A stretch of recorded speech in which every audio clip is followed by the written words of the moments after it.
Rahman Rahim.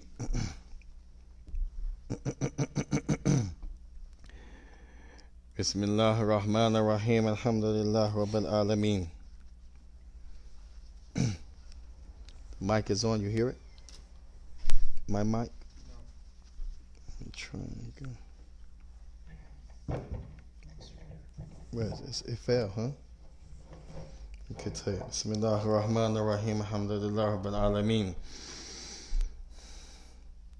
وبه نؤمن وبه نستعين في أمور الدنيا والدين ونصلي ونسلم على رسوله الكريم وعلى آله وأصحابه وسلم تسليما كثيرا أما بعد. So we just finished the Hadith al-Awwal from Imam al-Nawawi, his 40 Hadith. That is the Hadith of An-Niyah. And who can tell me some benefit from this hadith? Who was the narrator of this hadith? Umar. Somebody said Umar. The narrator of this hadith. Abu Hafs. Somebody said Umar, somebody says Abu Hafs. This is the same person. Aywa, Abu Hafs. Not Abu Hafsa, because he has a daughter named Hafsa. Abu Hafs. And that's his nickname. And he is Umar ibn al-Khattab. Now, Tayyib, Amir al-Mu'mineen. Who's the first one to be given that title? Him. Umar is the first one to be given the title Amir al-Mu'mineen, radiyallahu ta'ala anhu. Tayyib. Anyone else collect this hadith besides Bukhari and Muslim? Anyone else collect this hadith besides Bukhari and Muslim? The answer is yes, but this is the only authentic narration from Bukhari and Muslim, the hadith of Umar. All of those other ones, wherever it comes from, they're not authentic. So the only authentic narration about Niyyah on the authority of Umar comes from both Bukhari and Muslim. Tayyib. What is the meaning of a niyyah? What is the meaning of niyyah? Give me some other words for niyyah. Azima. Yes, what you decide. Give me another word for niyyah. Arada. Barakallahu fiqh. What you wish, what you want. And also, if you're doing something ibtigha.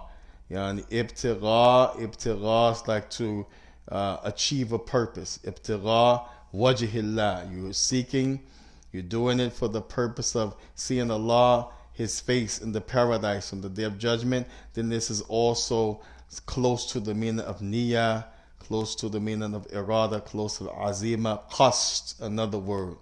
Reason you're doing something. Qasd. Yani mada qasdahu. What is his reason? Qasd. Tayyib. The hadith of Umar ibn al-Khattab is talking about traveling for three things. Who could tell me one of those things? A woman. MashaAllah. Allahu Akbar. Tayyib. Somebody tell me another thing quickly. That it's three things. One, somebody said woman. Safety. Okay. Money. Tayyib. Barakallahu fiqh. Also including safety, practice of religion, because this is part of it, for safety and practice of religion. Both of those are, actually we should say four things: safety, yani, and or practice of religion. So four things, right? But he only mentioned three, but the context of the last one includes both safety and religion. Tayyib. Anything from the people online?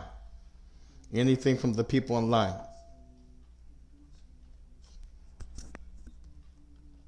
Anything from the sisters? We need a mic so upstairs they can speak, because they have no way of testing them. Tayyib. Inshallah ta'ala. We'll test them tomorrow. I'll find a way, even if I have to go up and sit at the door. Inshallah ta'ala. Tayyib. The hadith of Ibn al-Khattab, Umar ibn al-Khattab. This hadith is well known in the books that the Prophet mentioned this because of a story of a lady where a man, Hajar al-Qais, a man left and traveled to marry al-Qais. True or false? False. Now, it's false. But it's become very popular in the books of um, fiqh, books of explaining these hadith and so forth. طيب حديث الثاني تفضلوا. عن عمر رضي الله عنه قال بينما نحن جلوس عند رسول الله صلى الله عليه وسلم ذات يوم اطلع علينا رجل شديد بياض الثياب شديد سواد I think I should give you the mic. I'm sorry because I got people online and the ladies they need to hear because remember people falling alone. So maybe you can sit over here with Umar, okay, so you guys can share the mic. Okay. You got a chair? I'm sitting here in the minbar. But your mic is not going to reach, is it? No, it reach. Give it to me. I'm on it. Okay, طيب. جزاك الله خير. عن عمر رضي الله عنه قال بينما نحن جلوس عند رسول الله صلى الله عليه وسلم ذات يوم اطلع علينا رجل شديد بياض الثياب شديد سواد الشعر لا يرى عليه أثر السفر ولا يعرف منا أحد حتى جلس إلى النبي صلى الله عليه وسلم فأسند ركبتيه إلى ركبتيه ووضع كفيه على فخذيه قال يا محمد أخبرني عن الإسلام. Make sure your mouth is to the mic إن شاء الله.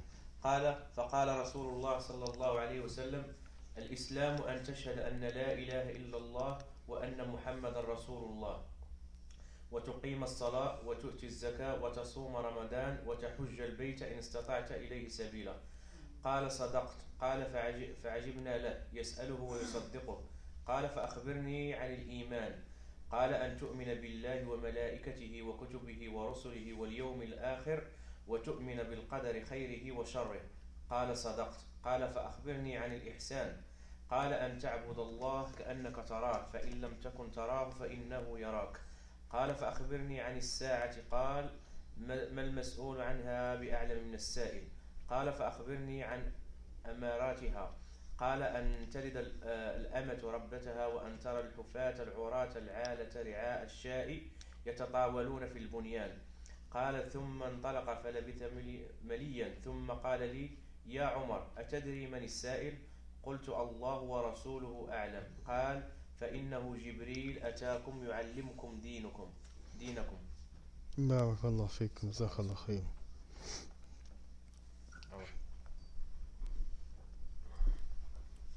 Read in English, Omar, inshallah. Make sure your mic is to the mouth is to the mic. جزاك الله خير.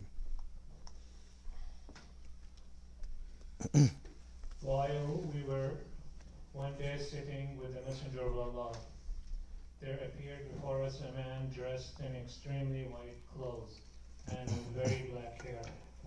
No traces of journeying were visible on him, and none of us knew him. He sat down close by the Prophet, rested his knees against the knees of the Prophet, and placed his palms over his thighs, and said, O Muhammad, inform me about Islam. The Messenger of Allah replied, Islam is that you should testify that there is no deity worthy of worship except Allah, and that Muhammad is his messenger, and that you should perform salah, pay the zakah, fast during Ramadan, and perform hajj if you can find a way to do it, or find a means for making the journey to it. He said, you have spoken the truth. We were astonished at his questioning him, and then telling him that he was right. But he went on to say, inform me about Iman, faith. He, the Prophet, answered, it is that you believe in Allah and His angels and His books and His messengers, and in the last day, and in fate, qadr, both in its good and in its evil aspects. He said, you have spoken the truth. Then the man said, inform me about ihsan. He, the Prophet, answered, it is that you should serve Allah as though you could see Him. For though you can't see Him, yet He sees you. He said, inform me about the hour. The Prophet replied, about that, the know no more than the questioner. So he said, well, inform me about its signs. He said they are that the slave girl will give birth to her mistress, and that you will see the barefooted ones, the naked, the destitute, the hard men of the sheep competing with each other in lofty buildings. Thereupon the man went off and went it a while, and then the Prophet said, "O Umar, do you know who that questioner was?" I replied, "Allah and His messengers know better." He said, "That was Gabriel. He came to teach you your religion."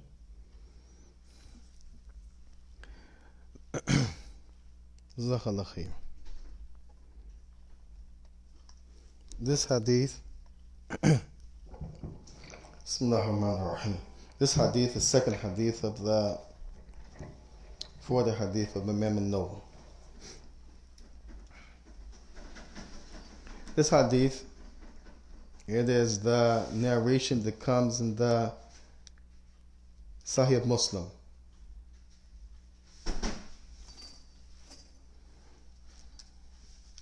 And this is what the Ibn Rajab said, this hadith tafarrad يعني Musliman يعني عن البخاري. It comes in Muslim, this narration, and this has a different wording than Imam al-Bukhari. Imam al-Bukhari, he just brings the hadith, but the Muslim, he has the reason, a story behind it, a long story.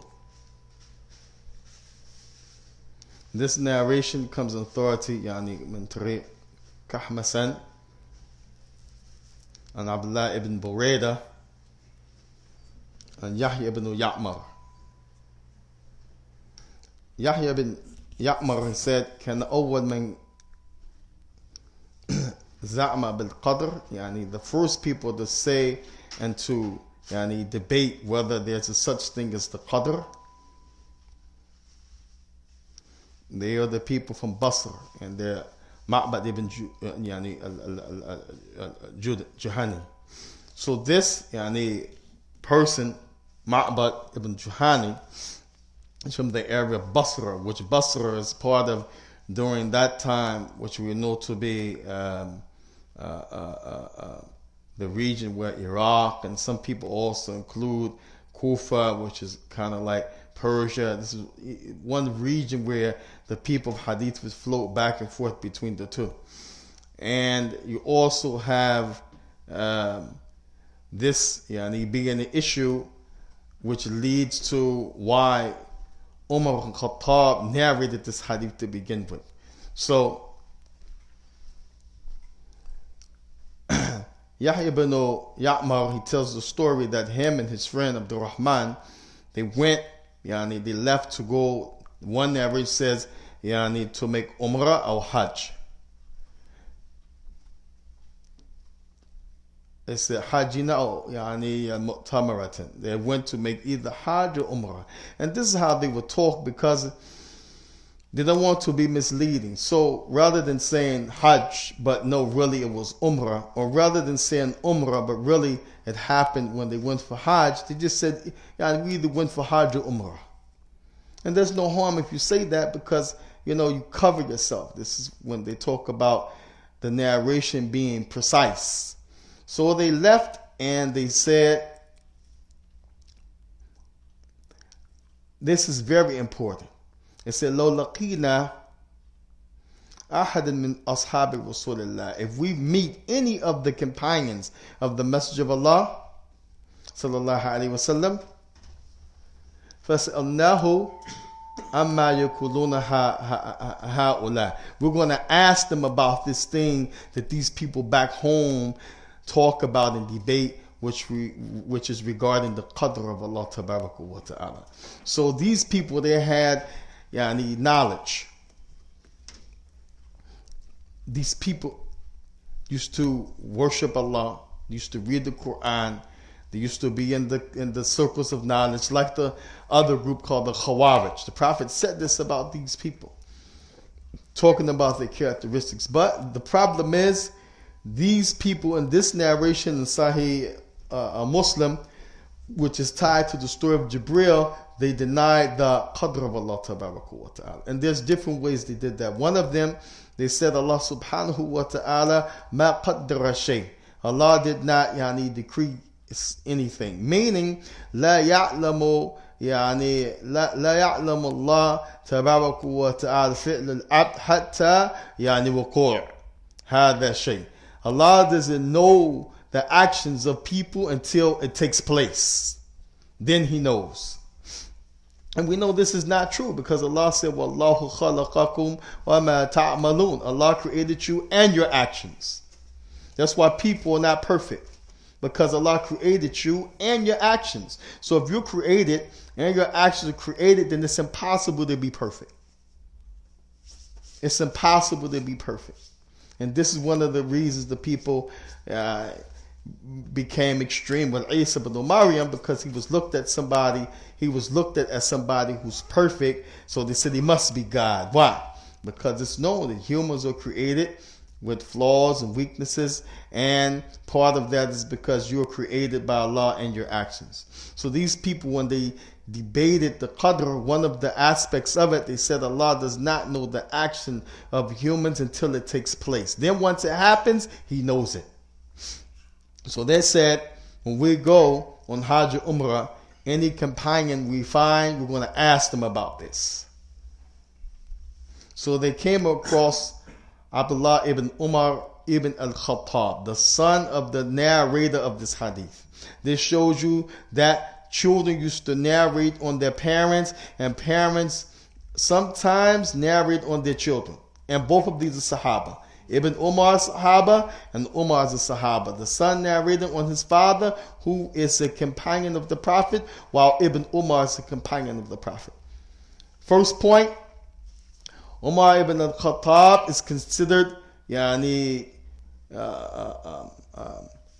Sahaba. He's from the major senior companions, the major senior companions. And his son Ibn Umar min Sigar Sahaba. He's from the minor or the smaller companions, because he was a young kid when the Prophet was coming up, and then a young man, but he's not like his father.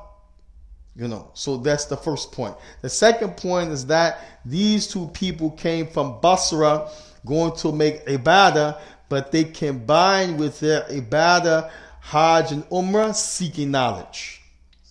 Seeking knowledge. So you can see, you can have more than one niyyah, or you can have a niyyah and then distinguish that niyyah by something else of worship like they did. They found Ibn Umar, the narrator says, Dakhil fil masjid. He's actually at the entrance of the masjid. Or some people will say, Dakhil fil masjid, he's in the masjid. And they got on one side, one person got, and the other person got on the other side. So Ibn Umar is in the middle. And so one of them allows his companion to do the talking. This is the second point. The second point. Or is that third point?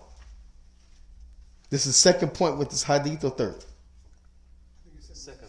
Second. Okay, you got sleeping or awake? Okay, tell you. The second point is that, what's the first point? The first point is Ibn Umar is from the minor companions, while his father is from the major companions, meaning in knowledge, experience, and age.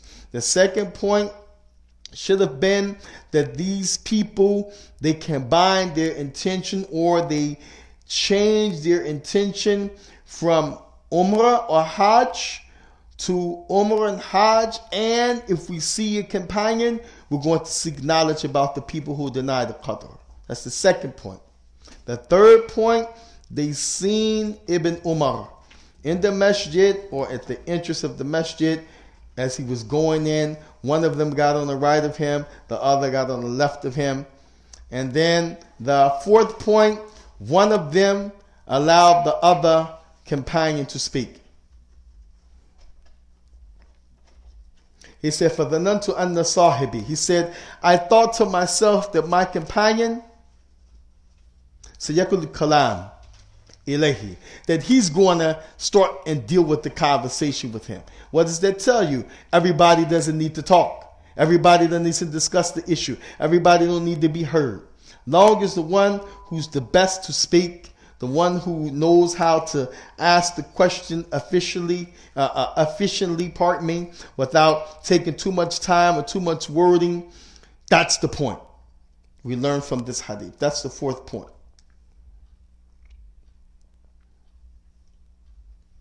Then they said to him, Ya Aba Abdurrahman. This is his kunya. Aba Abdurrahman. This is one of the points of the Salaf. The companions and the Tabi'een, they used to have nicknames, Abu so-and-so. And this doesn't mean you always have a son. Abdullah. Doesn't mean she is the mother of Abdullah. It's just a way that they used to do, to have a respect, but to also, not be so personal. Because to call a person by his first name is kind of personal. Call him Ya Abdullah, Ya Ali, that's personal. People that are not personal in your family and your neighbors and like this, he shouldn't call you like that out of respect. So they say, Ya Abu Abdullah. Oh, Ya here is for respect. For respect.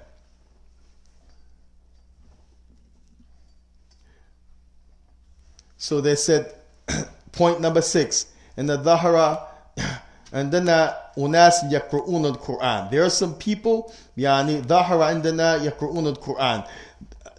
The way that we know of them, what's apparent, what we see, they people who read the Quran. And that don't mean they read the Quran every now and then. That means they people who read the Quran regularly. They review the Quran. They start it over. They read the Quran. They review it. They might read it, in 3 days. They may read it the whole Quran in a week, as reported by the Salaf. Some of them can يكتم القرآن في 3 أيام ومنهم ثلاثة في أسبوع ومنهم واحد في شهر. Some of them 3 times in the week. Some of them finish the Quran in 3 days. Some of them every month. When they said they read Quran, this is the meaning of that. And these people, they have knowledge. يتوفرون العلم. They have abundance of knowledge. This shows you a person can have a lot of knowledge but be wrong or astray in an issue. Doesn't mean because you have knowledge you're going to be infallible. Doesn't mean because you have a high level of worship that everything is going to be right with you. That's point number 7. So we got 7 points. Should have 7 points. 7 points. How many points we counting? 7? No. Play it. Then they mentioned number 8. Then the one who would speak of the Rahman, his companion from Basra who traveled to make Hajj or Umrah and asked about this issue, they mentioned. There are some people back home, they dislike, they disdain the concept of Qadr. That Allah already knew, that Allah already decreed, that Allah knows before it happens, when it takes place, and after it's done. He said, وَأَنَّهُمْ يَزْعَمُونَ أَلَّا قَدْرٍ. And they have decided, here's the word, يَزْعَمُونَ, azama, from niyyah, from the first hadith. But not only they spoke about it, the word is being used to show that now they're showing what is their intention. So sometimes people broadcast to tell you what they feel, what they think, what they believe. That's the action. That's the action that the Prophet ﷺ, he said, وَإِنَّ مِن كُلِّ إِمْرِئِ مَا نَوَى. Everybody will have what his motive is set out to be. So their motive is not to believe in the qadr of Allah. And what they sought was to tell people that. So this, they told Ibn Umar. وَأَنَّ الْأَمْرُ أُنُفْ. It's something that's disliked, something that's disdained. Allah, He knows before something takes place. How could this be? Allah musta'an. Then Ibn Umar, he responded. Remember, Ibn Umar, as he grows up, he's a grown man now. He's now become from Kibar Sahaba, where he was a young man, a young boy, and his father was senior Sahaba. Ibn Umar became Kibar Sahaba, from the majors of the Sahaba. Kana min kibar ulama'ihim, became from their major scholars. At this time, now he's major. He's a grown man. They're asking about this issue. He said, إِذَا لَقَيْتُمُ يعني هَؤُلَاءِ. He said, if y'all go back and you run into any of these people, he said, فَأَخْبِرْهُمْ. Then tell them this narration. Tell them what I have to say now. أَنِّي بَرِيءٌ مِّنْهُمْ. I am free from them. I have no type of association with them. No loyalties, I am free from them. وَأَنَّهُمْ بَرَاءُ مِنِّي. And they are disassociated from me. And then he swore. He said, وَالَّذِي يَحْلِفُ بِهِ عَبْدُاللَّهِ ibn Umar. He said, tell them that Ibn Umar, he swears. He said, لَوْ أَنَّ لِأَحَدِهِمْ. If any one of them أنفق يعني أحد ذهبا, they were to spend the amount of charity in gold the size of Mount Uhud. Anybody who's traveled to make Hajj or Umrah, they see Mount Uhud. Imagine if someone came and filled the minbar full of gold. Someone came and put on a sheet or table spread, yani a small pile of gold. That's a lot. If someone filled a bucket full of gold. He said if they were to spend in charity the amount of gold the size of Mount Uhud. Can you imagine? SubhanAllah. He said, مَا قَبِلَ اللَّهُ مِنْهُمْ حَتَّى يُؤْمِنُوا بِقَدْرِ. He said Allah would never accept it from them حَتَّى يُؤْمِنُوا بِقَدْرِ, until they believe in the decree of Allah, till they believe that Allah, He knows the actions of the people before they do it, when they do it, and after. ثُمَّ قَالَ. Here's the hadith. And then they said, Ibn Umar, he narrated this. So these are the people in the chain of Imam Muslim's hadith. They are the people how the hadith got to Imam Muslim, because Imam Muslim is further away from the companions than these people. And Imam Muslim and them are in the same generation, but there's level of the generation, the beginning of the generation, the middle of the generation, the end of the generation. So they got the knowledge from these people and collected in the books. Then Ibn Umar, he said, Haddathani Abi. My father, he said. He said, Umar ibn al-Khattab. My father, then he mentioned his name. He said, قال بينما نحن جلوس عند رسول الله صلى الله عليه وسلم ذات اليوم. He said, one day we would sit with the Messenger of Allah. إذا طلع علينا رجل شديد الثياب شديد البياض الثياب شديد Sawad al-Shahr. And the man had exceedingly white clothing, and he had exceedingly black hair. La yura alayhi athra safar. And no one seen a mark or a sign that he was traveling. Because normally when you travel, you have some dirt, dusty. It wasn't like that. So this is how the hadith is narrated in the Sahih of Imam Muslim radiyallahu ta'ala anhu. This hadith, the Prophet ﷺ, he was called Ya Muhammad. This is point number, what, 8? 9. The Prophet was called Ya Muhammadu. This Ya Muhammadun, pardon me. Ya Muhammadun. This is prohibited. You cannot call the Prophet by his first name. Now, you cannot call the Prophet by his first name. You cannot ولا تجهروا له بقول كجهر بعضكم بعضا. And you cannot raise your voice and call him like you call one another. Hey Muhammad! You can't do that to the Prophet. Haram. disrespect. He's the messenger, you know. And you cannot, and he call him by his first name. So in this hadith, Salam was called Ya Muhammad so that the people can pay attention, because the companions knew it was prohibited. So right away they watching this guy. Who is this guy? He come in. It don't look like he's traveling. He ain't from around here. He had to travel. His thobe is exceedingly white. His hair is exceedingly black. And then he says, Ya Muhammad. So they were watching everything that he did. That's how they knew he didn't have a trace of travel. His thobe was exceedingly white. His hair was exceedingly black. They watched him because from Jump Street, when he said, Ya Muhammad, they watched him. Then he's sitting close to the Prophet. Alayhi salatu wa salam. Wa musnad munkibehi ila munkibehi. Hakada munkib. Yeah, his knees, right? Rukba. Pardon me, I said that's shoulder. Isnad rukbatay ila rukbatayhi. He put his knees to the Prophet's knees. And this is a way that, it's a traditional way the Arabs sit. Somebody sits in front of you on his knees like in Jalsa, and you already sit like that, and you guys have knees touching. وَوَضَعَ كَفَّيْهِ عَلَى فَخِذَّيْهِ. And some ulama, they said this could mean either Gabriel had his own palms on his own thighs, or he had his hands on the thighs of Muhammad, which is not that far from him, because the knees are touching, sallallahu alaihi wasallam. That's point number 9.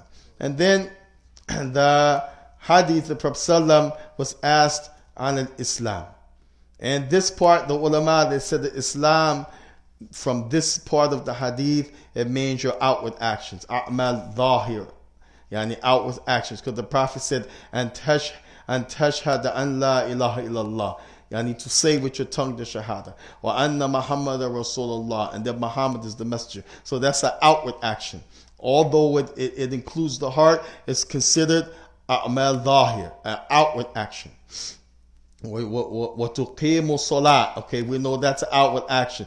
وَتُؤْتِيَ zakat, to pay the zakat.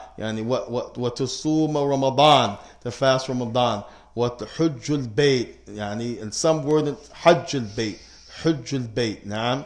مَنِ اسْتَطَاعَ عَلَيْهِ سَبِيلًا. For whoever has the ability, let him make Hajj. So this part of the hadith put you for that first one he asked about Islam. This means outward actions. Outward actions. And then he asked him, after he said, Yani sadaqta, you have spoken the truth. Then he said, فَأَخْبِرْنِي عَنِ الْإِيمَانِ. Tell me about Iman. They said, this is the inner. This is al-ittiqad al-batina. This is what you believe in your heart. And tu'minu billahi. Tasdeeq, that you feel it. You believe it. You hold it to be true. In this case. Now, because you can hold something to be false. It's still what's considered tasdeeq. But it's tasdeeq batila, a false belief, or a false sense of holding something in your chest. But here it's inwardly. So the first one, the Islam, a'mal dhahir, outward actions. The Iman, it's the inward belief. And the ulama, they said this is point number 11. That should have been 10. If they come together in a sentence, إذا جاء مع بعض إسلام وإيمان فإسلام بمعنى أعمال الأعمال ظاهرة والإيمان بمعنى اعتقاد باطنة. They said if they in the sentence together, Islam and Iman, then Islam takes the meaning of outward deeds, and Iman takes the meaning of conviction in the heart. إذا جاء مع بعض, if they come together, then Islam means outward deeds, as you see clearly in the hadith. And Iman means your inner faith, what you believe, your aqidah, your creed in your heart. It said, but if they come mutaraddifan, they come alone, separate. If Islam is by itself in the sentence, no Iman in the sentence with it, or Iman is in the sentence by itself, no Islam with it, then each one carries both meanings. إذا كان إسلام يعني مرادفا by itself فمعناه الأعمال ظاهر والاتقاد. It means outward deeds and your belief if Islam is by itself.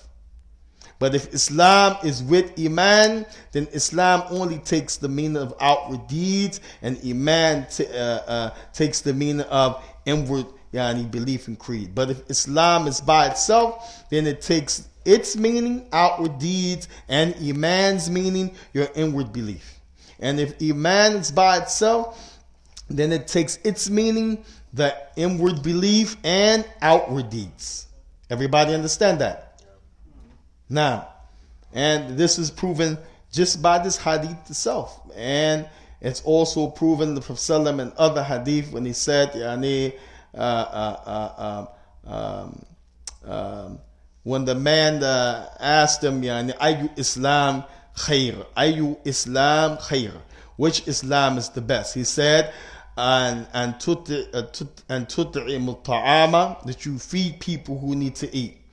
وأن تقرأ السلام على من تعرف ومن لم عرفته أو كما قال, and that you say the salams, that you spread the greetings to those you know and that you don't know. So here, ayu Islam here meant ayu a'mal fil Islami. What action in Islam is the best? Because there's only one Islam when you talk about religion. But here, Islam in the hadith, the other hadith, it meant what outward action in Islam is the best. And of course, the Prophet mentioned different things at different times. And many good things and many virtuous acts in Islam that are considered your outward deeds at the same time. So this is point number 11. If they are together, Islam means outward deeds and Iman means your inner belief, your conviction. And if they are separate, alone, then Islam carries both meanings, your outward actions and your belief, and Iman, if it's alone, it carries the meaning of your belief and your outward actions. Then the Prophet ﷺ was asked on al-ihsani, ihsan, the issue of ihsan. And Ibn Rajab, he has a lot of talk about this. One of them, he mentioned that the ihsan, this is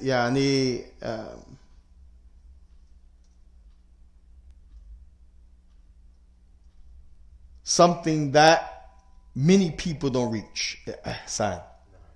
And that this is what's considered maratib thalatha, 3 levels of deen. The first one, Islam. Or some scholars said just being a Muslim. Then the second level, Iman. As you would say, mu'min. He is a mu'min. And then the third, muhsin. Ihsan, or that is the highest level of perfection. So everybody is a Muslim, but not everybody reaches the level of mu'min. And those people that are mu'min, not all of them reach the level of ihsan. So if we go from the top down, every person that is a muhsin, muhsin means that person not only entered Islam, that person not only has deeds that encourage them to keep doing good deeds and deeds that prevent them from doing major sins. They may have some minor sins just out of being a human, but they're not people who do major sins, and they have the highest level of religion in secret and open. Then you will start from ihsan. You say, kullu muhsin mu'minan. Every person who reached the highest level ihsan, muhsin is the person, ihsan is the thing. Muhsin is the person, ihsan is the thing. Every muhsin who has reached the highest level, which is called ihsan, at the same time he's a mu'min. At the same time she's a mu'mina. But not every mu'min is a muhsin. Not every mu'min is a muhsin. So everybody on the third level is on the second level too. But not everybody on the second level, which is iman and mu'min, reaches the third level. And then every mu'min, and mu'min here means that person has tasted the sweetness of doing deeds. So the point, they keep doing the good deeds And that good deed, the taste of it, makes their soul stay away from the bad deeds. Every mu'min, is a mu'min. At the same time, every mu'min is a Muslim. So if you start at the top, every muhsin, the one who has reached the highest level, and many people don't reach that, he's a mu'min. But not every mu'min is a muhsin. And every mu'min, the second level, is a Muslim. And not every Muslim is a mu'min. So these are the three levels. Starting from the bottom, Islam, Muslim. Second level, Iman, mu'min. Third level, ihsan, muhsin. And that's the highest level. These are the three levels of religion. The next point, this should be 12, and then we'll have about 4 more points. And we'll go to the next hadith. The next point is that there's a debate between the scholars.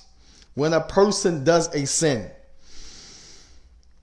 is he to be called Muslim, or is he still to be called mu'min? When a person does a major sin, such as the Prophet ﷺ, he said in the hadith that's in Bukhari and Muslim, لا يزني زاني حين يزني وهو مؤمن ولا يسرق سارق حين يسرق وهو مؤمن ولا يشرب الخمر حين يشرب وهو مؤمن. The Prophet said, and no one, alayhi salatu wasalam, makes illegal intercourse while he's doing it and he's a mu'min. No one makes adultery, illegal intercourse, sleeps with somebody who's not his or her mate. No one does that, which they call fornication and adultery. But Islamically, if you've ever been married before, that's it. Anytime you have sex with somebody that's not your mate, you're adulterous. It's not the issue of, I'm not married, so it's only fornication. I'm married, it's adultery. No, in Islam, if you've ever been married before, muhsin, شخص له he has it. It said ذوق الأصيلة. He knows what it's like to be married. He's tasted the honey. If that person ever sleeps with somebody that's not his wife, he is what's Islam adultery. And the same thing for the lady. It's not, well, I was single, so I made fornication. La. If she was ever married and she sleeps with anybody who's not her mate, she's an adulteress. So here the Prophet, the point, he said, when a person does the act with someone who's not their mate and they're making this what's called zina, they're not a mu'min. They can't do that when they're doing it while he's a mu'min, while he's in the state of iman. The person who steals while he's stealing, he can't do that and perform that while he or she is in the state of iman. The person who's drinking at the time he's drinking the alcohol or taking the drugs, he can't do that while he's in the state of believing. So the scholars differ on how to interpret this text. Some of them say, what's meant by this, he's a Muslim. He drops from being a mu'min to a Muslim just by that sin. And others say he's still a mu'min, lakin bi iman naqis, but his iman is deficient at that time because of the sin, meaning huwa laysa bi mu'min tam. He's not a complete believer at that time because of the act that he's doing. He's been kind of like in a sense weakened as it relates to being a whole believer and a half believer, while the other scholars say he's been demoted from the second station of being a believer down to the first station, which is being a Muslim. And Tabaraku wa ta'ala, Ibn Rajab, he said, Allah explained it when he said, وَقَالَتِ الْأَعْرَابُ آمَنَّا, and the Arabs, some from amongst them, said to the Prophet, we believe. And then Allah told the Prophet, قُلْ لَمْ تُؤْمِنُوا, say to them, you have not believed. وَلَكِنْ كُولُوا أَسْلَمْنَا, he said, but rather you should say we have submitted to Allah. Why? Because they hadn't tasted the sweetness of iman. They hadn't had the type of faith into their heart where they start doing the good deeds and staying away from the bad deeds. Because from iman, it's not that I pray, I fast, and I give charity. It's I pray, I fast, and I stay away from the haram. هذا المؤمن حقا. This is the real believer. So this is that part, yani, as it relates to Islam, Iman, and Ihsan. And as for the last part, then the Prophet ﷺ, as it relates to Ihsan, he said, "And ta'budu Allah ka'annaka tarahu." You, and here worship means your life. This is the scary part for us. Yani, don't think of worshiping Allah as yani salah la. Yani, and ta'budu Allah, yani an tasiru fil ard. How you live and go through the earth. How you yani tamassuku li shay. How you yani cling to stuff of good and bad. As they say, Ibn Rajab, he said, yani حسن القلب حسن القلب حسن القلب حسن القلب تحتاج إلى حسن أعمال وحسن أعمال يعني تحتاج إلى حسن النية. He said, so somebody whose heart is clean is going to depend on how clean the actions are. And the actions are going to be clean based on how clean your motive, your intention is. Write this down. This should be 13. Is this 13 or 14? 14. Husnul qalb, husnul a'mal. A good, pure, clean heart will give you good, clean actions. Husnul qalb, يعني يحتاج إلى الحسن ماذا إلى الحسن الأعمال. Your good actions depends on the goodness of your heart. والحسن أعمال, and the good actions يعني تحتاج إلى الحسن النية. It depends on the good motive, the pure motive that a person has. So this is a good way of explaining ihsan. This is a good way of explaining ihsan, because the Prophet said, كَأَنَّكَ تَرَاهُ and ta'bud Allah. You live your life as it relates to Allah. يعني كَأَنَّكَ تَرَاهُ, as if you see Him. فَإِن لَمْ تَكُونْ تَرَاهُ, and know that you are not able to see Him. فَإِنَّهُ يَرَاكَ, but know that He sees you. If we can get that mentally, subhanallah. If we can get that yani, psychologically, wallahi, we'll reach that high level. We'll reach that high level. Wallah musta'an. And the last part of the hadith, the Prophet ﷺ was asked about as-sa'a. قال لا أعلم ما مسؤول سائل ما مسؤول بأعلم من السائل. نعم ما مسؤول عنها بأعمل من السالم. يعني من السائل. The one who's being questioned does not know any more than the questioner. And this is something that that point is very important, because sometimes people ask us and we start talking and we know we don't know. So this is point number 15. Yani if you don't know, someone asks you, say, I don't know. As some of the ulama, Ibn Rajab said, they said, هَذَا نُصْفُ الْعِلْمِ. Half of knowledge is to know when you don't know. Just like in the other narration, it said, ثُلُثُ الْعِلْمِ. Knowledge has compartments. One of the parts of knowledge, to know you don't know. To say you don't know. And the Prophet talked about imaratiha, the signs, and tulida and talida amatu rabbataha, and talida amatu rabbataha. When the here amata, they said one of the meanings of this is when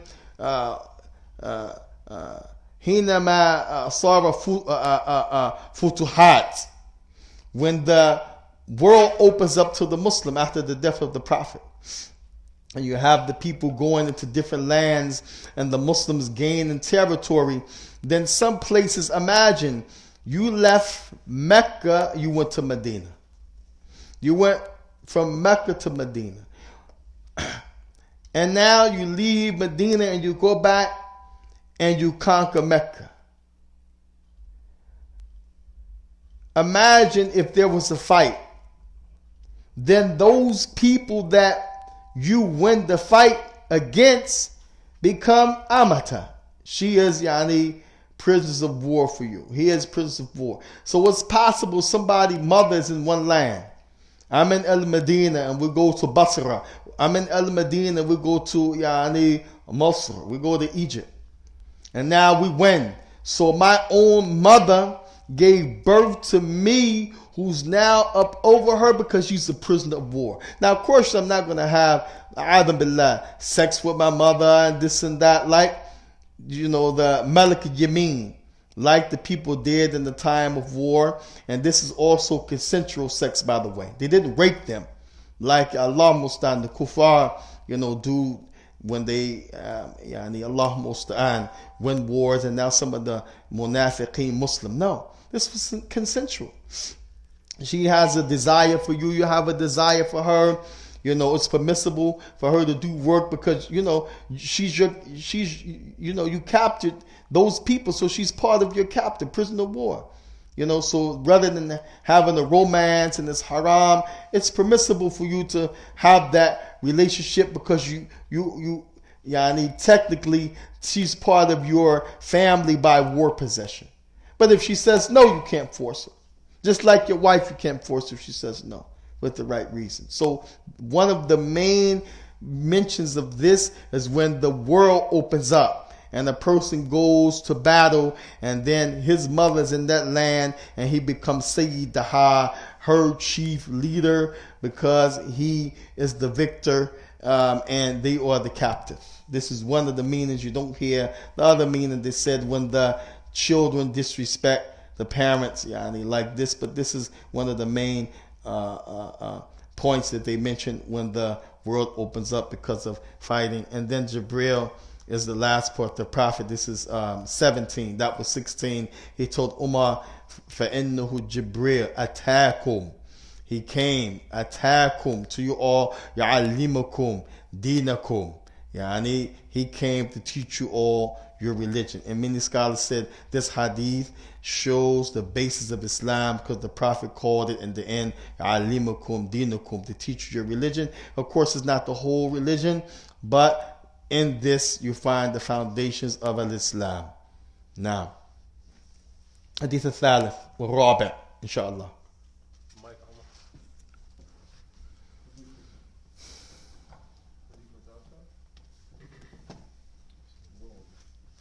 عن أبي عبد الرحمن عبد الله بن عمر بن الخطاب رضي الله عنهما قال سمعت رسول الله صلى الله عليه وسلم يقول بني الإسلام على 5 شهادة أن لا إله إلا الله وأن محمد رسول الله وإقام الصلاة وإيتاء الزكاة وحج البيت وصوم رمضان. الرابع أخرجه رواه البخاري ومسلم. بارك الله فيكم. طيب. This hadith, Umar, quickly, inshallah. English. On the authority of Abdullah, the son of Umar ibn Khattab, who said, I heard the Messenger of Allah say, Islam has been built on 5 pillars, testifying that there is no deity worthy of worship except Allah, and that Muhammad is the Messenger of Allah, establishing the Salah, paying the Zakah, making the Hajj, and fasting Ramadan. I'm only going to give 4 points for this hadith, inshallah ta'ala, because of the time. This hadith, as you just got through listening to the second hadith, that was the hadith where the Prophet talked about Islam, Iman, and Ihsan. So here Islam is mentioned again. Ibn Rajab, he said, تقدم الذكر في حديث سابقة المذكورة عن الإسلام. He said the previous hadith we mentioned the issue of Islam. He said now we'll mention it again. He says so the difference between the Islam, the context, and the prior hadith that we call Hadith Gabriel, which Gabriel came in, this one is that this is called Al-Mubadiyah yani fil Islam. The things that are the main foundations of Islam. While the Hadith of Gabriel, it brings those same foundations, but those foundations are more broadly explained, and a person does not get the same meaning of what holds up Islam as it relates to outward actions being called Islam. These things that are in this hadith of Ibn Umar, it's actually talking about the things that the religion in general for everybody is based upon. And some people, again, may be Muslim and go to the next level and become mu'min in the prior hadith. Not everybody's going to do that. And some people may leave being a mu'min and rise to the second level, muhsin, the highest level. Not everybody's going to do that. But here, these 5 things, all of them have to be there for the Muslim. The first one, the shahada.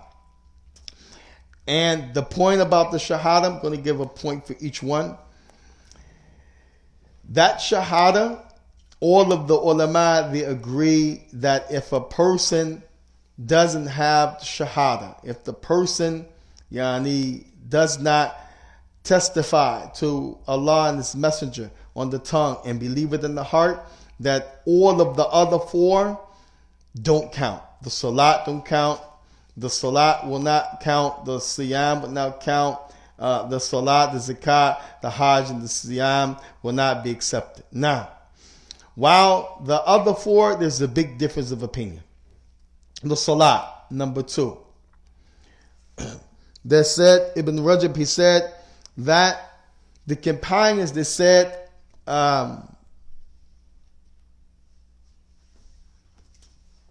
there was no difference of opinion. There was no اختلاف على أن it said that كان في عهد النبي صلى الله عليه وسلم ما نرون شيئا كفرا في عهد النبي صلى الله عليه وسلم من ترك الصلاة. It said they did not consider anything that you left off in the time of the Prophet as disbelief more than they believed leaving off the salat in the time of the Prophet was considered disbelief. So this is a serious issue because, as Ibn Rajab mentioned, some difference of opinion. Some scholars said no. If you leave off salat, doesn't mean that you are a disbeliever. And they go into if you leave it muta'ammidan, purposely, or if you leave it because of ma'asi or kusula, because you are lazy or because of some sin. Imagine somebody's drinking and partying. He or she is not going to make 5 salah. Imagine someone is tired from just having a good life, and worn out. So I'm tired. I'm not praying. That's for the younger guys. So they said in that latter case, that person is a Muslim with sin. Because he didn't purposely just stop praying, it's because of laziness and sins. But if he says, I don't have to pray, it's not an obligation, then all of them agree that that person leaves Islam. While the early companions, the tabi'een, the tabi'at tabi'een, the ulama, fuqaha and the muhaddithin of the past, scholars of explaining the religion and the scholars of hadith, they said, the companions said that no thing was seen or viewed in the time of the Prophet, if you left it, that you would be a disbeliever more than leaving the salah. Then you have, and even if you don't take that position, huwa wa'id and shadid, it's a big threat for you to just pray. Don't even take a chance. Well, maybe they're right, maybe they're wrong. Pray. Aywa. The second thing after the salat, because we did shahada, this is salat now, a zakat. A zakat, al-tabarak wa ta'ala commands certain people to pay the zakat. And this zakat is something that, Allah musta'an, it's also something that takes the name sadaqah, because it's tied to sidq. Anything that's considered sadaqah Kalimatu tayyibah, the Prophet said, a good word, sadaqah.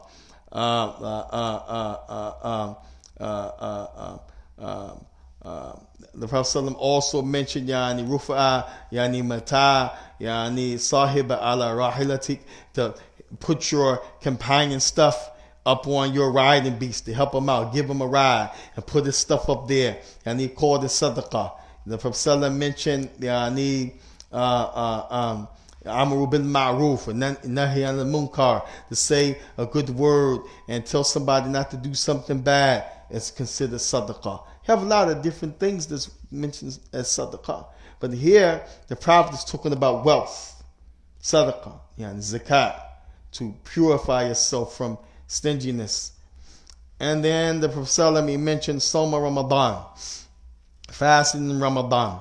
The Prophet ﷺ said the Som Junnatan, that the Psalm is Junnatan. Yani, and we said before, this shows you that fasting removes all sins. Although some ulama, they try to say, yani, bishar, yani,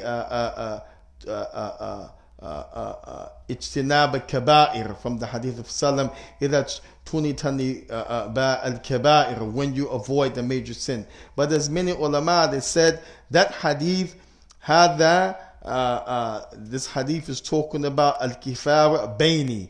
Al-kifara mada baini. Something that is wiped away between the two things, from salat to salat. Something is wiped away just because you made it from one salat to the next. It's not talking about the salat itself. Making it from one salat to salat wipes away something, and making the salat wipes away something different. So here, the same thing. The Prophet ﷺ is talking about the issue of Sawm, and he said, Sawm Junda, it is a shield from the fire. And you cannot be shielded from the fire except your major sins are forgiven as well. And the Prophet ﷺ said, Hajj, Baytullah Tabarak wa Ta'ala, to the house of Allah. And the last point, the ulama, they said some difference of opinion as it relates to these issues. If a person leaves them purposely, if he leaves Islam, like the person who leaves the Shahada purposely leaves Islam. Many of the companions, many of the ulama of the past said likewise. If you leave Salah purposely, you leave Islam. If you leave the Zakat and you have the ability, purposely you don't pay it, you leave Islam. If you leave the fasting, you don't fast purposely, and you have the ability, you have no excuse with Allah, you have no sickness, you just don't fast, you leave Islam. And many say if you don't make the Hajj and you have the ability physically, mentally, spiritually, and wealth-wise, and you don't, you leave the fold of Islam. So this is the benefit for that hadith. Wallahu ta'ala a'lam. Faddal. Come on. Hmm? Come on. Mic, please. The mic. We're going to delay Isha. We're going to try to finish at least 3 more hadith. Inshallah. Because we started late. You guys didn't come on time. I didn't start on time. Almost time. What time is it now? 8:47. 8:47? Yes. Okay, we'll go to 9 o'clock. We pray and then you guys can eat. Inshallah. Tabarak wa ta'ala. Faddal.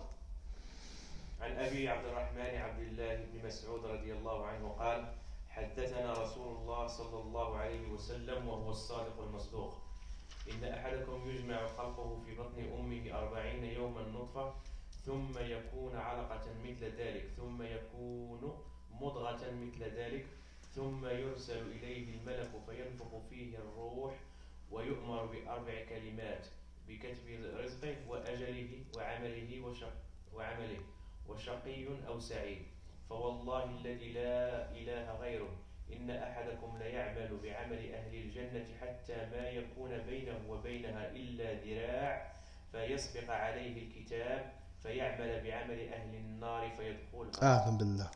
وإن أحدكم ليعمل بعمل أهل النار حتى ما يكون بينه وبينها إلا ذراع فيسبق عليه الكتاب فيعمل بعمل أهل الجنة فيدخلها. Keep the mic. Keep the mic. Don't give it to Umar. I'm gonna explain because of the time.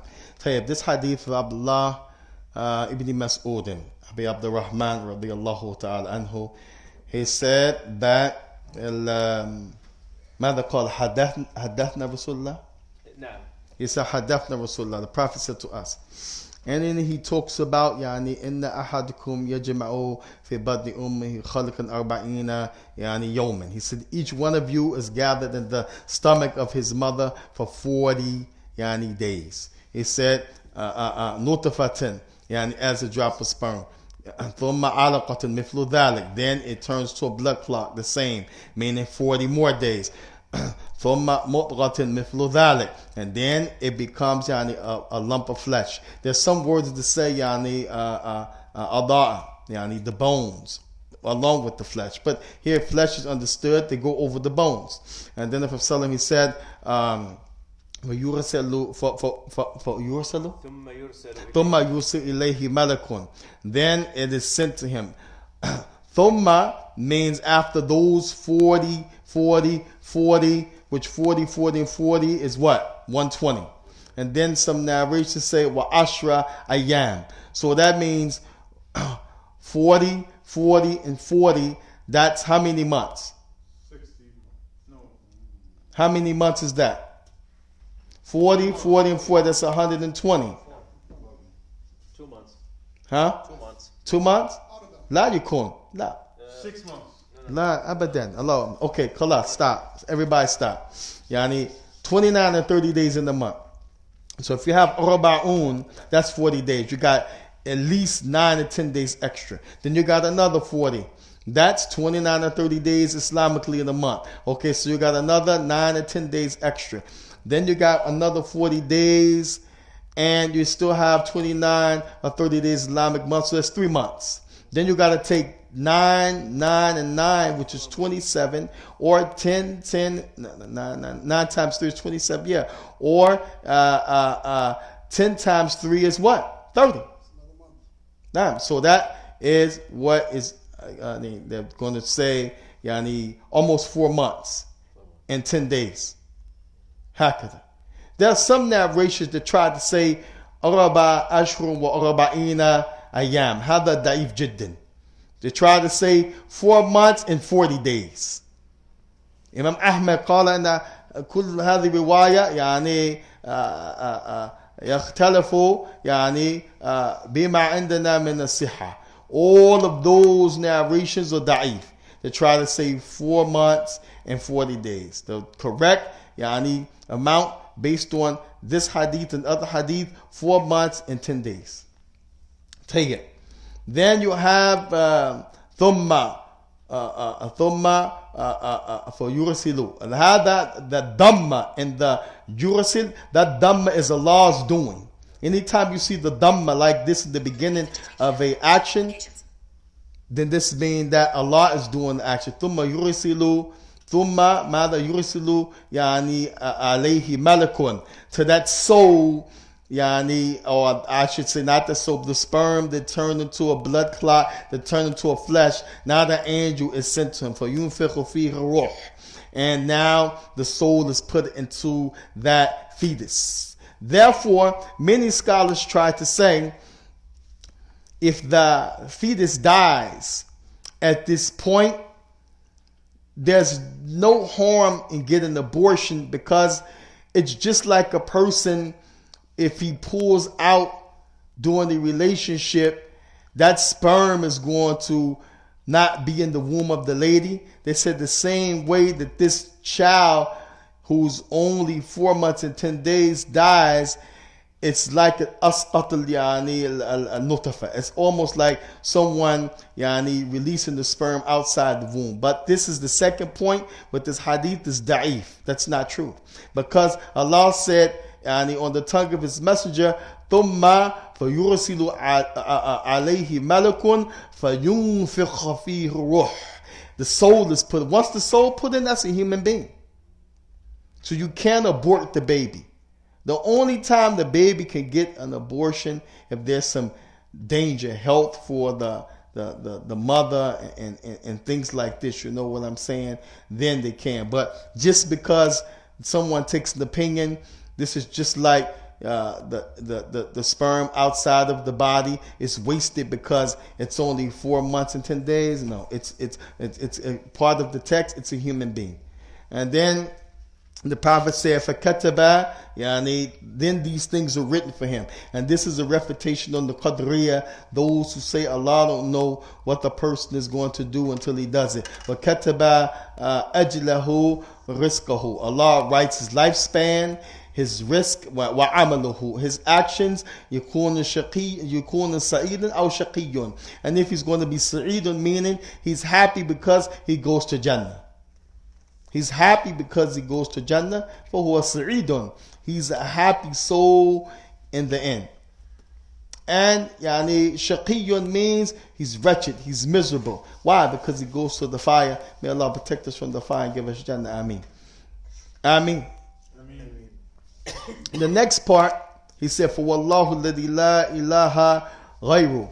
Yani, and then the narration says, and I swear there's no deity to be worshipped except him. إِنَّ أَحَدُكُمْ لَيَعْمَلُ بِعَمَلِ أَهْلِ الْجَنَّةِ, to the end of that narration. That's Abdullah ibn Mas'ud. That's not the Prophet's statement. تَدَرَّجْ يعني هذا قول Abdullah ibn Mas'ud. This is the statement of the narrator. But when you read it, it looks like all of that's the hadith. No, the hadith stops at Sa'idun aw shaqiyun, if the person is going to be in those things that are written, happy or miserable, wretched because of the fire, happy because of the Jannah. The next portion where it's sworn and it talks about the example of a person doing the deeds of the person of Jannah, and he will do that حتى يكون بينه وبين ذراع إلا يعني حتى ما يكون بينه وبينها إلا ذراع, and until يعني what is written takes over. فيسبق عليه كتابة فيعمل بعمل أهل النار, and then he switches. That part is from Abdullah ibn Mas'ud. It's not the statement of the Prophet. And then the last point is that this portion of the statement of Abdullah ibn Mas'ud, it is in agreement with the Prophet has said in other hadith. And hukm marfu.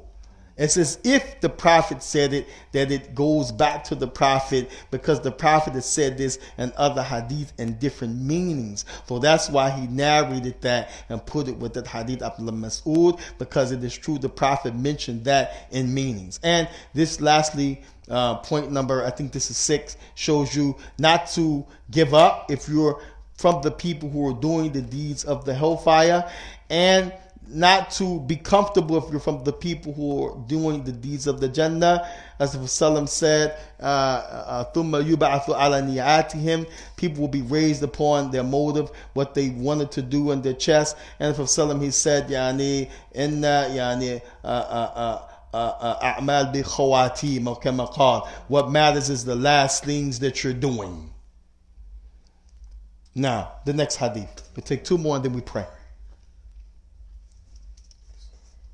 That's hadith number 4, right? 5. So we're going to do 6 and 7 quickly. عن أم المؤمنين أم عبد الله عائشة رضي الله عنها قالت قال رسول الله صلى الله عليه وسلم من أحدث في أمرنا هذا ما ليس منه فهو رد. رواه البخاري ومسلم. وفي رواية لمسلم من عمل عملا ليس عليه أمرنا فهو رد. Tayyib. This hadith is a famous hadith. We mentioned before, there's the one the Prophet ﷺ mentioned, man ahdatha, who came up with it. Yani, as they say in the Arabic language, the ulama, they said, yani al-muhdath, yani ma sana'a shayyan la yusbaq min qabl. That which somebody came up with that did not exist before. So that's the first part, man ahdatha. Yani, and then the second, man amila, whoever does. So you have an inventor, and you have the one who just, it reaches him or her and they do the action. Both of these, the Prophet said, فَهُوَ مَرْدُودٌ, is rejected. And the second point is that this ليس من أمرنا من عمل عملا ليس علينا أمرنا فهو رد. ليس من أمرنا, here it means جزئيا أو ليس من ديننا جزئيا ولا كلالة. Now, it means it's not from the religion at all, partially, or not any percentage at all, and it's totally not from the religion. And we mentioned some examples in the khutbah where people just jump to say, did the Prophet do it? bid'ah. Did the Prophet do it? Then it's not sunnah. La. Because they don't understand the principles in this hadith. Point number 2. That's point number 1 I mentioned. That this hadith is talking about, number 1, the one who invented something and the one who does it. Point number 2, min amruna. Men here, it yaqtadi yani juziyan. Ibn Rajab said here the word men, it means something can be from the ahkam of the religion, but not totally from the religion. Something can be from the religion partially, وَلَيْسَ مِنْ دِينِنَا أَصْلًا, but it's not from the original or the way that things are normally in the religion. Everybody understand that? We gave some example. You guys sleeping? Everybody understand that? You're quiet, I mean you do. No? Yes? No? No. Tayyib. Give me an example of something that's from the religion asli. It's from the origin of the religion. Quickly. Anybody? Praying. Barakallahu feekum. Okay. Tayyib. How you pray is also from the asl of the religion. You have a primary way that we pray. Standing is from the arkan. You can't just say, man, I want to sit today. You know what I'm saying? You know, it's easier. Or, you know, I just feel like sitting. You can't do that. You have to stand. But if you have a reason, you're sick, your leg is injured, you have bawasi or hemorrhoids, like in the Hadith of Amran ibn Hussein had the hemorrhoids. He couldn't stand and pray.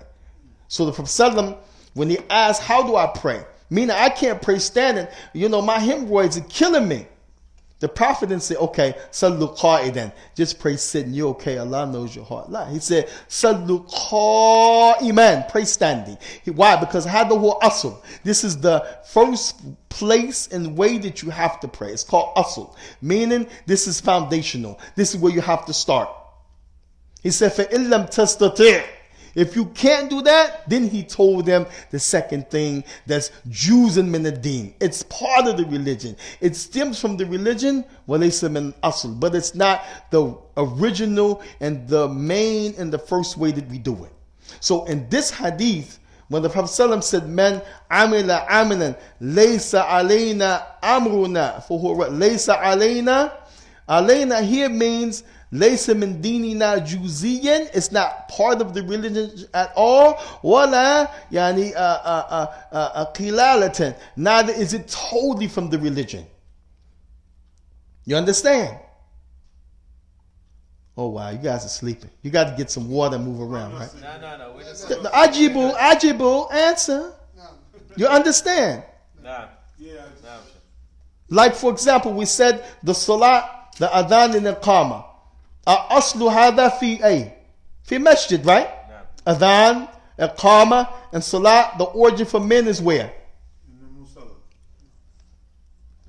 Where is the origin for adhan, iqama, and salat? Outside. Masjid. Nobody's answering. Nobody knows. Faqula masjid. Where is the origin for adhan, iqama, and salat? You guys have doubt, huh? That's why we're having this, because it's important. We got to know this. The origin for the man in Islam for adhan, iqam, and salat is in the masjid. Everybody say after me. The origin of salat. Origin of salah. For the man. For the man. In Islam. In Islam. And adhan. In adhan. And iqama. In iqama. Fil masjid. Fil masjid. That's the asl. It doesn't mean you can't call adhan, iqama, and pray anywhere else. لكن الأصل في صلوات لصلوات خمسة لذكور هذه الأمة في المسجد. For the males that are يعني in puberty, it has to be in the masjid. But the Prophet called the adhan, called the iqama, and led the salat where? Doing Hajj. Begins with a ayn in Arabic, a in English. Jazakumullah khair. Arafat. So this can't be said this is bid'ah because it's against the asl, the origin, the foundation of the religion, but it's still Jews in min dinina. It's a part of our religion. It's extracted because of a situation, a circumstance, and this is not considered bid'ah.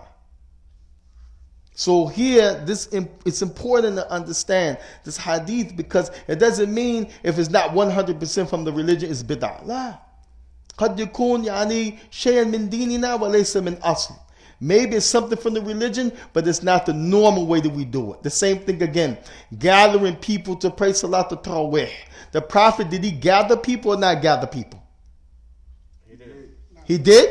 No, he didn't. Somebody say he did. Did he? No, he didn't. He didn't. But who did it in his lifetime? Umar ibn Khattab. Umar. So some people say, Hadi bid'at al-hasana. This is a good bid'ah. Kayf yakun bid'ah? They said because the Prophet didn't do it. Lakin akhi. However, by this principle of this hadith, if you understand this hadith the way the ulama have mentioned, like Ibn Rajab and others, that bid'ah doesn't mean it's not from the foundations of the religion, but that it has something to do with the ahkam of Islam. It is something that is permitted in Islam. It is something that's a part of what's under the umbrella of Islam. Then it can't be called bid'ah. So therefore, gathering people to do good, is that not from Islam? Yes or no? Yes. So as long as it doesn't go against the religion. Like, for example, making dhikr. That's a good thing.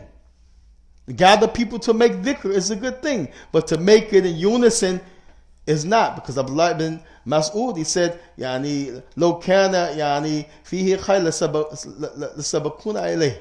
Said, if this was any good, we would have beat you to it. So it's not the dhikr that's wrong, but in congregation, in unison, somebody says Subhanallah, then 1,000 people say Subhanallah, and then somebody say Alhamdulillah, then 1,000 people say Alhamdulillah. Bid'ah. Bid'ah. Why? Because it goes against the companions and them. They didn't do it. The Prophet ﷺ didn't do it like that. So that one is clearly wrong, and there's no exception or thing that will make it necessity. But praying Arafat, you have to pray. You can't say, well, we're on Arafat, we're not in the masjid, so we don't have to pray. You still have to call the adhan, because you have people that are in different places, although they're on the area, the plain of Arafat, and you have to call the iqamah.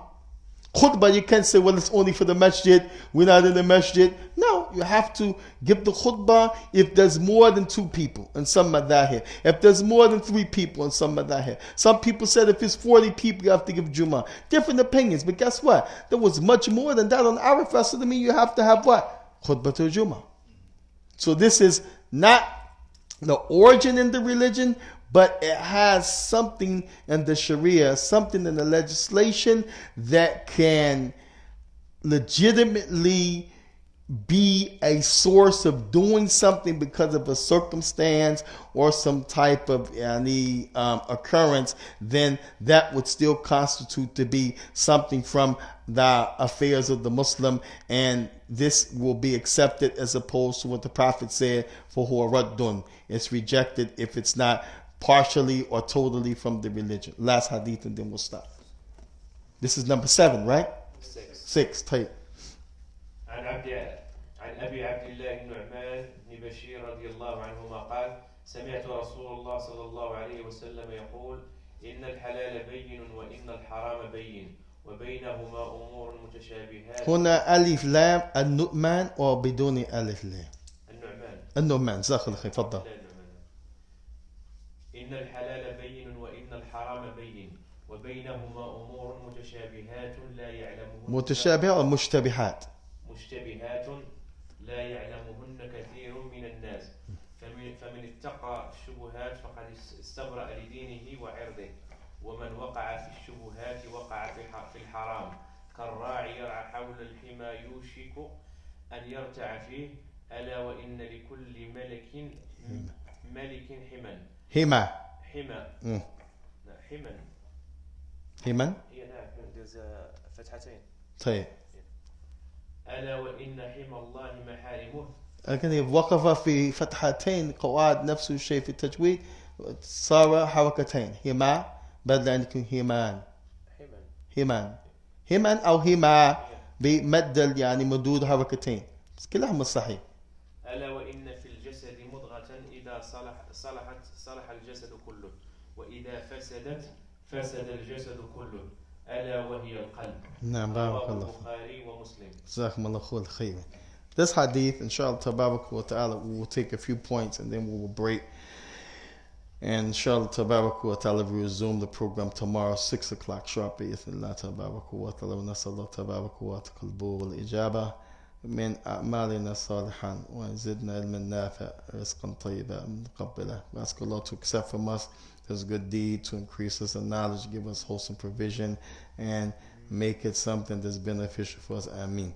This hadith of Nu'man ibn Bashir. We mentioned some of this in the khutbah too. Now the ulama that said if you take all of the hadith we mentioned tonight, they are considered masadir al-Islam. They are the things that Islam is based upon. So rather than saying Islam has 5 pillars, you have many pillars, things that hold up Islam. These are the hadith that we mentioned so far, and there are others.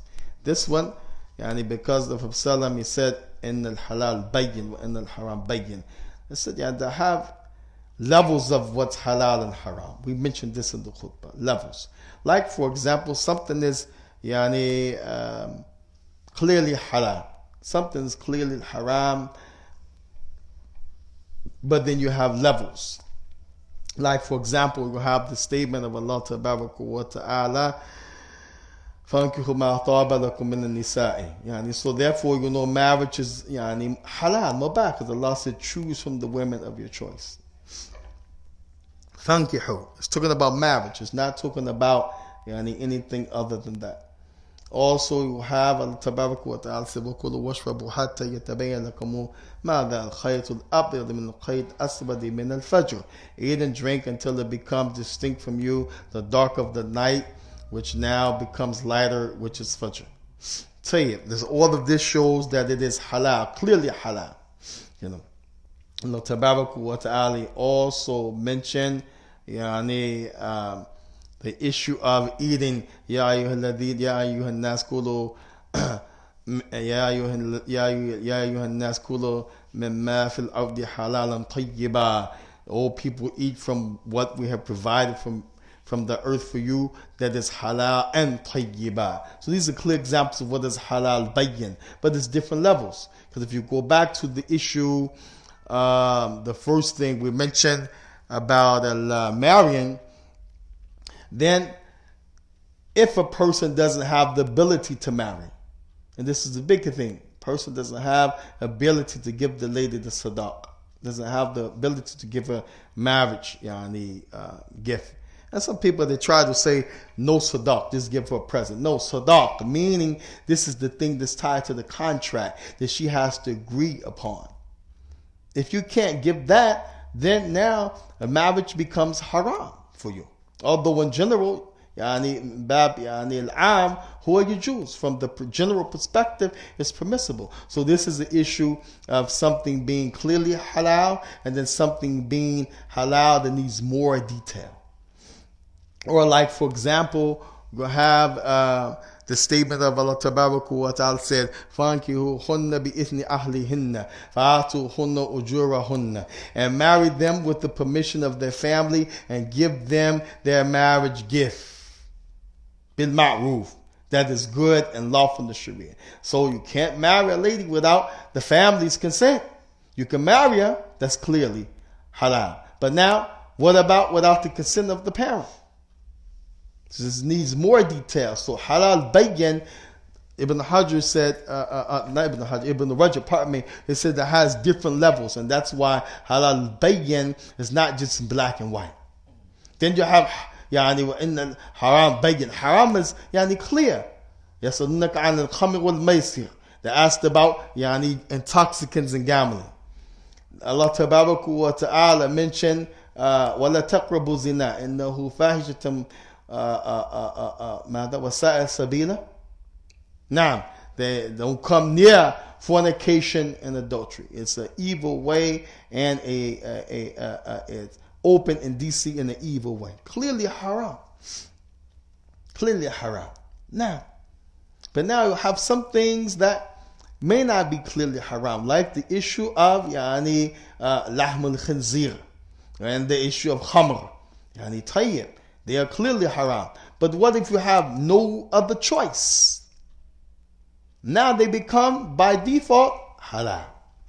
So you see, the haram has different levels. And then you have something that may be makruh, only disliked. But if that thing becomes harmful to you, now it becomes haram.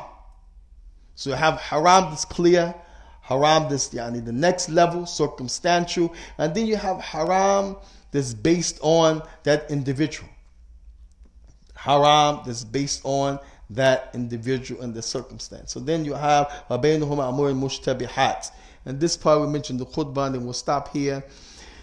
Just because the Prophet said لَا يَعْلَمُهُنَّ كَثِيرًا مِنَ النَّاسِ, most people don't know it, that doesn't mean nobody knows it.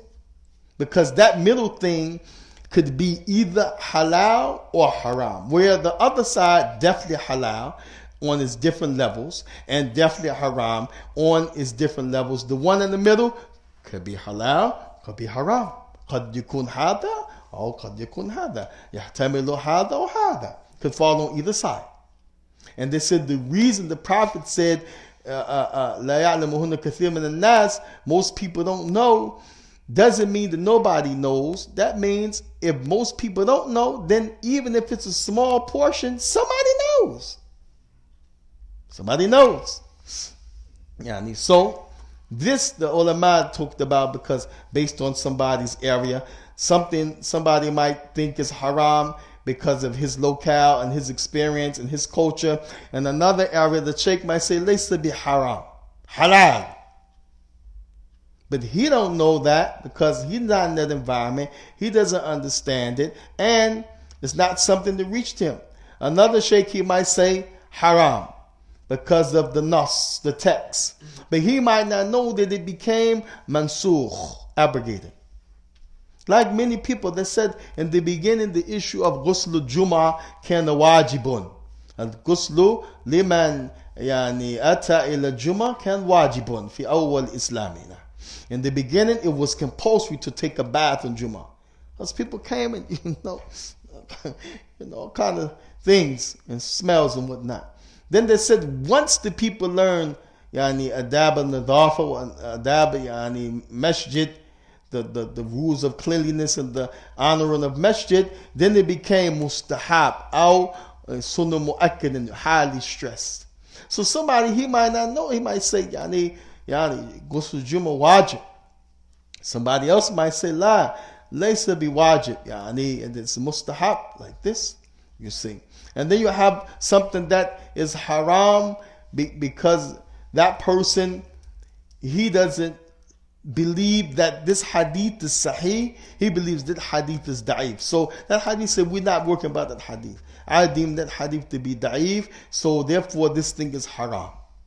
The other scholar may say and have more knowledge with the hadith to know that hadith is sahih, so that thing is not haram, it's halal. Like eating camel meat. At one time people say you can eat it and you don't have to make wudu. But then when the hadith came to them, that the Prophet ﷺ said, whoever eats the camel meat, whoever cooks the camel meat or anything by fire, it used to be that thing is okay to eat because the fire takes care of it. But then the Prophet came back and said, whoever eats camel meat, he has to make ablution. So the one that hadith didn't reach him, he's going to say, no, it's not haram to eat camel meat and pray without wudu. Somebody's going to say, no, it's haram. The Prophet ordered you to make wudu after you eat camel meat before you pray. So these are examples of how something can be not so clear for people and for scholars based on the level of knowledge, the reason behind it, and those different things. And this hadith at the end, the Prophet ﷺ, he mentioned the issue, إِذَا صَلَحَتْ صَلَحَ الْجَسَدُ كُلُّهُ. If the heart is clean and fixed and pure, everything else will be fixed and pure and clean. وَإِذَا صَلَحَتْ وَإِذَا فَسَدَ الْجَسَدُ كُلُّهُ. And if it's corrupt or bad, the heart, then everything else will be corrupt and bad. And then he confirmed in the end, Allah وَهِيَ الْقَلْبِ. Definitely, verily, it is the heart. وصلى الله وسلم على نبينا محمد وعلى آله وأصحابه وسلم تسليما كثيرا. I want to thank you all for your patience and your sitting But we need to have interaction tomorrow. I'm going to be asking you. So review your notes, review the hadith we covered. وقفنا في أي السادس. hadith sadis. So we stopped, we finished 6. That's not bad for the time that we started, and we started late and so forth, So inshallah tabaraka wa ta'ala, tomorrow on time, 6 o'clock, we're going to be rolling, because I wanted to do 9 hadith today, but alhamdulillah, we'll take 6. And we ask Allah tabaraka wa ta'ala ikhlas wa siddiq, for truthfulness and sincerity. We'll pray Salat al-Isha, and then we'll have our refreshments. Sallallahu alaihi wa sallam. Muhammad.